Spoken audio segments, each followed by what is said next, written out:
I've loved reading since as long as I can remember. When I was almost 3, I started trying to read books by myself, and by the time I was 4, I was really reading. Every Christmas and every birthday, among other things, I would always ask for books.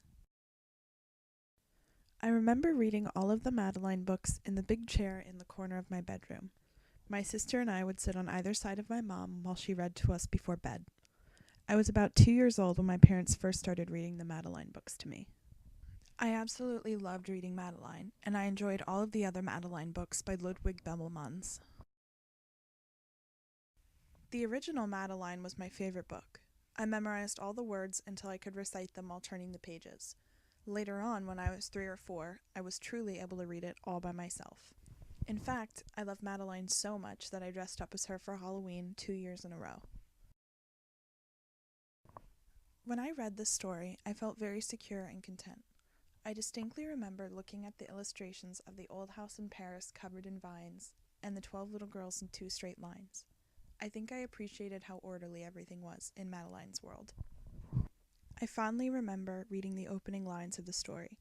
Each Madeline book had a variation of a poem that was at the beginning of the very first book. The book itself took me far away to a totally different environment in Paris. When I read Madeline, living in France and going to boarding school seemed very foreign to me. I thought it was very glamorous that the little girls got to wear fancy dresses with hats and pretty bows in their hair every day. I wasn't really able to see myself in this story. Madeline was more so a window into a world that was completely different from my own. Madeline made me wonder why the 12 little girls didn't live with their mom, dad, and siblings like I did.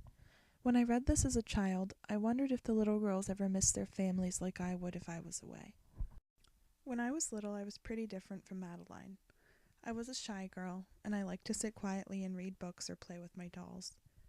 I also loved to play outside with my older sister. My grandparents used to take us to the park all the time, and we would play on the slide and the swing set. I remember thinking that Madeline and the little girls were very different from me. Instead of living with their families, they were away at boarding school with Miss Clavel. Yet they were like a family. Miss Clavel was like a mother, and the little girls acted like sisters. When the little girls would fight with each other in the story, I was reminded of the bickering that went on between my sister and I. Also, Madeline had a dog that she loved, just like I did. Reflecting back on the story now, I can see that Madeline and I had much more in common than I ever thought.